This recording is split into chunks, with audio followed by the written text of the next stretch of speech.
Assalamualaikum warahmatullahi wabarakatuh. Perkenalkan, nama saya Aksa Muhammad N dari kelas 11 MIA 2. Di sini saya akan menjelaskan keadaan Indonesia pada masa penjajahan. Indonesia pada masa sistem tanam paksa. Sistem tanam paksa merupakan peraturan yang dikeluarkan Jenderal Johannes van den Bosch pada tahun 1830 yang mewajibkan setiap desa menyisihkan sebagian tanahnya sebesar 20% untuk ditanami komoditi ekspor. Berikut foto Johannes van den Bosch.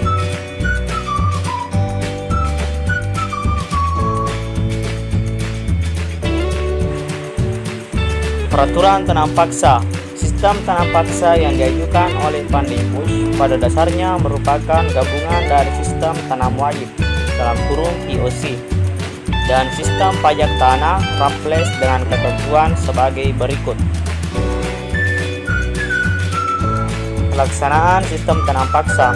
Pelaksanaan sistem tanam paksa banyak menyimpan dari ketentuan pokok. Oleh karena itu, sistem tanam paksa mengakibatkan penderitaan bagi rakyat pedesaan di Pulau Jawa. Adapun penderitaan bangsa Indonesia akibat pelaksanaan sistem tanam paksa diantaranya dapat kalian lihat di foto di bawah ini.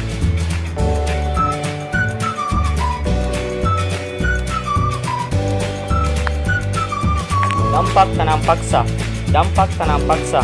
Dampak positifnya hanya bagi Belanda, sedangkan dampak negatifnya sangat merugikan bagi bangsa Indonesia. Beberapa dampak positif bagi Belanda dapat kalian lihat di kolom tersebut dan dampak negatif bagi Indonesia.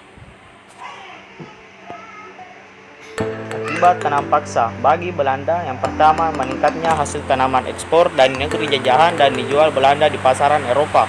Yang kedua, perusahaan pelayaran Belanda yang semula kembang kempis tapi pada saat tanaman paksa mendapat keuntungan yang lebih besar.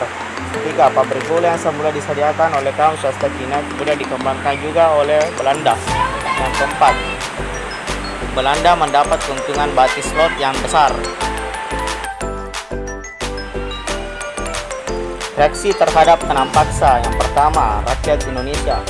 Di Sumatera Barat timbul perlawanan Pariaman 1941 dan Padang 1944 yang dipimpin oleh para ulama. Perlawanan tersebut dapat dipadamkan dengan susah payah dan dijawab pada tahun. Kaum pengusaha kapitalis golongan pengusaha menghendaki sistem tanam paksa dihapuskan dan diganti dengan kebebasan berusaha. Mereka menganggap tanam paksa tidak sesuai dengan prinsip-prinsip ekonomi liberal yang sedang berkembang saat itu.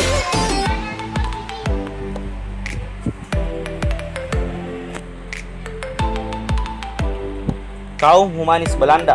Baron van Hove, seorang misionaris yang pernah tinggal di Nusantara sekitar tahun 1847, dalam perjalanannya berkeliling Jawa, Madura, dan Bali melihat penderitaan rakyat Indonesia akibat pelaksanaan sistem tanam paksa dan Edward Weisbecker. Politik ekonomi liberal. Politik ekonomi liberal tahun 1870 memiliki 4 latar belakang. Antaranya, yang pertama, pelaksanaan sistem tanam paksa yang telah menimbulkan penderitaan rakyat pribumi namun memberikan keuntungan besar bagi pemerintah Belanda. Landasan ekonomi liberal. Yang pertama, Undang-Undang Pembendaharaan Negara tahun 1864, yang kedua Undang-Undang Gula, yang ketiga Undang-Undang Agraria 1870, dan yang keempat Agrarice Beslui tahun 1870. Agrarice Undang-Undang Agraria tahun 1870 dapat kalian baca pada kolom tersebut.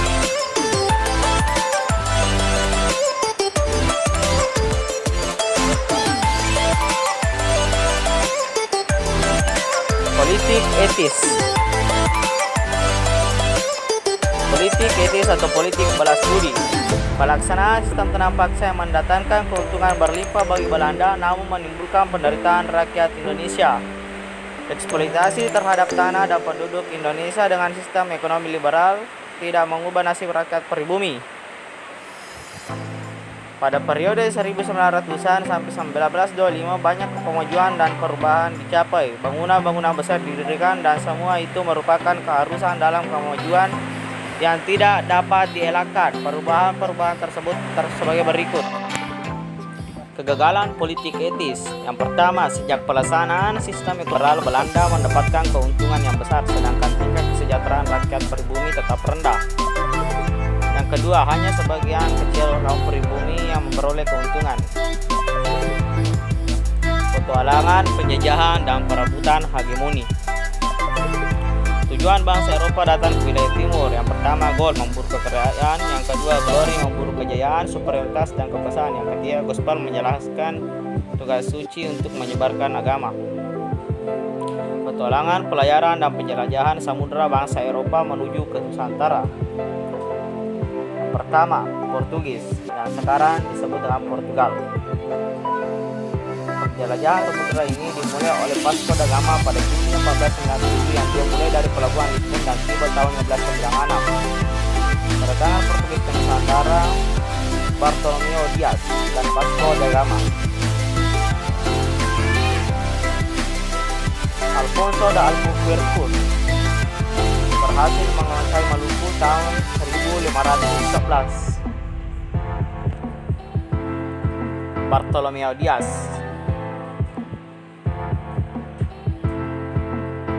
Vasco da Gama.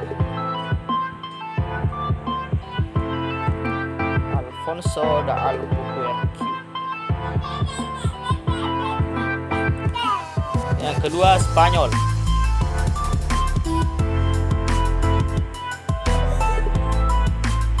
Kedatangan Spanyol ke Nusantara dimulai oleh Christopher Columbus yang bermaksud mencapai India Timur dari arah barat. Dan Ferdinand Magellan pada tahun 1520 sampai di Filipina dan tahun 1521 sampai di Maluku. Berikut foto Christopher Columbus.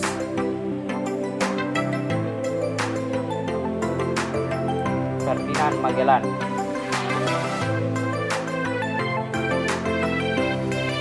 Dan yang ketiga, Belanda.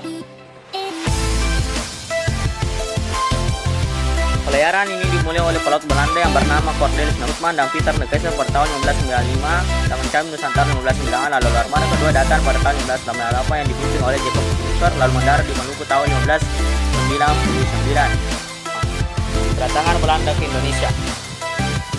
Latar belakang yang dimulai oleh Cornelis de Houtman. Foto Cornelis de Houtman. Foto Peter de Keyser.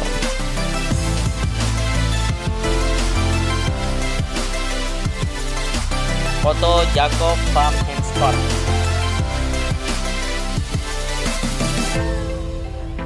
Yang keempat, Inggris.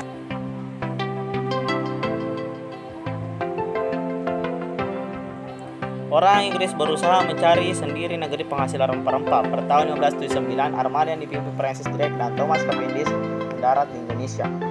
Kedatangan Inggris ke Nusantara.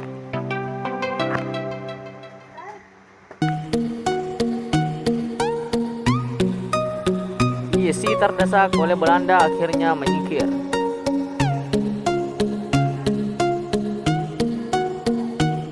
Foto Francis Drake.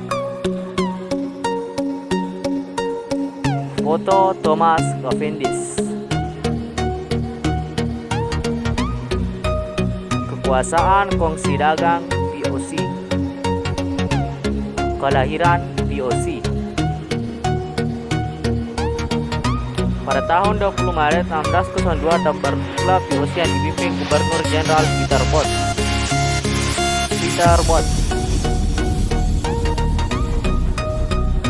Tujuan didirikan VOC. VOC berdiri pada tanggal 20 Maret 1602 dengan Gubernur Jenderal pertamanya Peter Botha dengan tujuan didirikannya antara lain kewenangan dan hak VOC dan melakukan monopoli perdagangan di wilayah antara Tanjung Harapan sampai dengan Selat Magetan termasuk Kepulauan Nusantara dan lain sebagainya. Keserakahan dan kekejaman VOC. Pada tahun 1614, Peter Botha digantikan Gubernur Jenderal Gerard Range.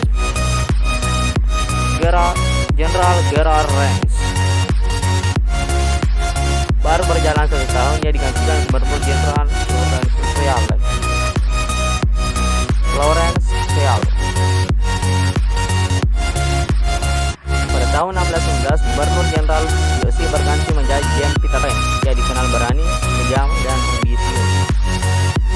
Pada tanggal 30 Mei 1619 Jefferson membunuh Houston Jakarta lalu menggantinya menjadi Batavia. Berikut foto John Peterson Cohen, disingkat Jefferson. Pada tahun 1623 ia menyerahkan kekuasaannya pada Peter Carpentier. Namun pada tahun 1627 Jefferson diangkat kembali menjadi gubernur untuk yang kedua kalinya. Foto Peter Carpentier. Pada tahun 1641 POC berhasil mengalahkan Portugis. Kerajaan Makassar juga berhasil dikalahkan setelah perjanjian bunganya tahun 1667. Kemudian memaksakan kontrak dengan Kerajaan melalui pelayaran Hongi. Pada tahun 1606 William James dan armadanya meninggi kapal Drake pertama kali sampai di Papua. William James. Sebagai kesimpulan, latar belakang didirikan POC untuk memperkuat posisinya di dunia timur, maka kebijakan dari negara Belanda membentuk kebijakan dagang bersama.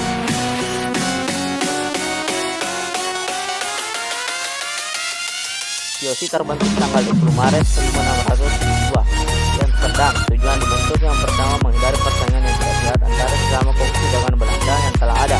Yang kedua memperkuat kedudukan Belanda dalam menghadapi persaingan dengan para pedagang negara lain. Maka POC yang pertama melakukan monopoli perdagangan, kedua membentuk angkatan perang sendiri, yang ketiga melakukan peperangan, yang keempat mengadakan perjanjian dengan raja setempat, yang kelima mencetak dan mengeluarkan mata-mata sendiri, yang keenam mengangkat pegawai sendiri, dan yang ketujuh memerintah di negeri jajahan. POC dipimpin oleh Dewan 17, 8 perwakilan kota pelabuhan dagang.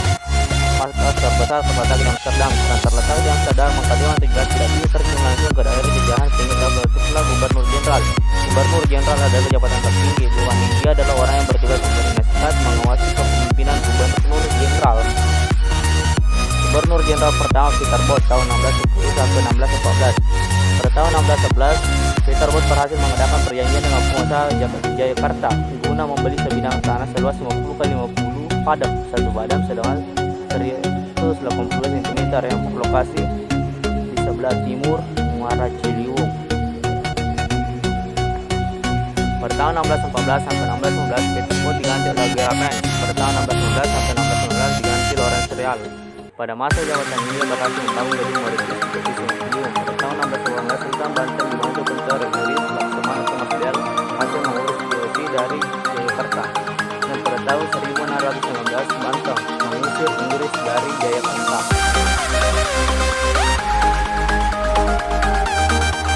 Pada tahun 1619 Lawrence Real dibuka di Jalan Jayakarta. Kemudian 1619 Jayakarta dibuka dan dibangun kota baru bergaya kota dan bangunan Belanda. Kota baru itu dinamakan Batavia. Ini bisa dikenal sebagai peletak dasar penjajahan.